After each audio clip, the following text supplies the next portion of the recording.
শাপলা প্রতীক দিতে গিয়ে তারা তাদের জায়গা থেকে লম্বা সময় একটা স্বেচ্ছাচারিতা করেছে এবং কোনো আইনগত বাধা না থাকা সত্ত্বেও আমাদেরকে শাপলা না দিয়ে শাপলা কলি দেওয়া হয়েছে। তারপরও যেহেতু সামনে নির্বাচন এবং এই এককেন্দ্রিক ইস্যু নিয়ে আবার দীর্ঘ সময়ের একটা লড়াই, এই বিষয়টাকে আমরা একপাশে রেখে যেহেতু আমাদের সমর্থক এবং যারা শুভাকাঙ্ক্ষী রয়েছেন তারা ইতিমধ্যে এটিকে গ্রহণ করেছেন, আমরা শাপলা কলি নিয়েই যাচ্ছি।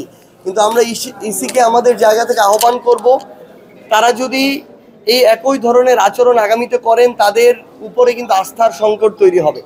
আমরা চাই তারা সর্বোচ্চ নিরপেক্ষ এবং সুষ্ঠুভাবে তাদের যে প্রতিষ্ঠানের স্বাধীন যে একটা সাংবিধানিক অবস্থান সেটা যেন বজায় রাখে। তারা যেন পূর্বের ন্যায় কোনো দলীয় নির্বাচন কমিশনে পরিণত না হয়। যদি এইরকম তাদের ভিতরকার কারো চিন্তা বা চেষ্টা থাকে তাহলে তাদের পরিণতি তাদের পূর্বসূরীদের মতোই হবে। 24-এর অভ্যুত্থানে যাদের নির্দেশে হাজারের অধিক খুন করা হয়েছে, বাংলাদেশে 24-এর এই গণ অভ্যুত্থানে একটা গণহত্যা করা হয়েছে। বিডিআর হত্যাকাণ্ড, শাপলা হত্যাকাণ্ড থেকে শুরু করে হাজারে হাজারে গুম খুন বিচার বহির্ভূত হত্যাকাণ্ড করা হয়েছে যাদের নির্দেশে। সেই খুনিরা এই বাংলাদেশের কোনো গণতান্ত্রিক প্রক্রিয়া নির্বাচনে অংশগ্রহণ করতে পারে না।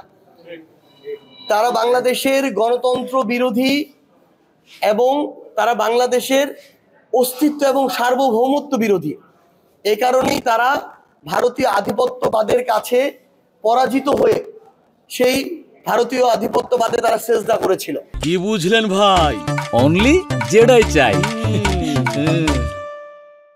কিন্তু বাংলাদেশের জনগণ আগামীর বাংলাদেশে কোনো দেশের আধিপত্যবাদ আর মেনে নিবে না।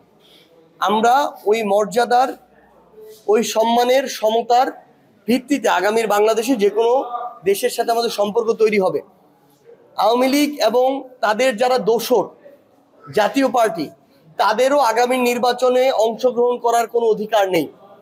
এবং এই জাতীয় পার্টির কত বড় সাহস, এই জিএম কাদেররা এবং এদের যারা সাঙ্গপাঙ্গ আছে, এরা যে ওই খুনিদের দোসর এবং প্রত্যক্ষ পরোক্ষভাবে ওই খুনিদের মদতদাতা, তার প্রমাণ এখনো পাওয়া যায়। তারা যখন বলে যে জাতীয় পার্টি এবং আওয়ামী লীগের অংশগ্রহণ ছাড়া নির্বাচন সুষ্ঠু হবে না।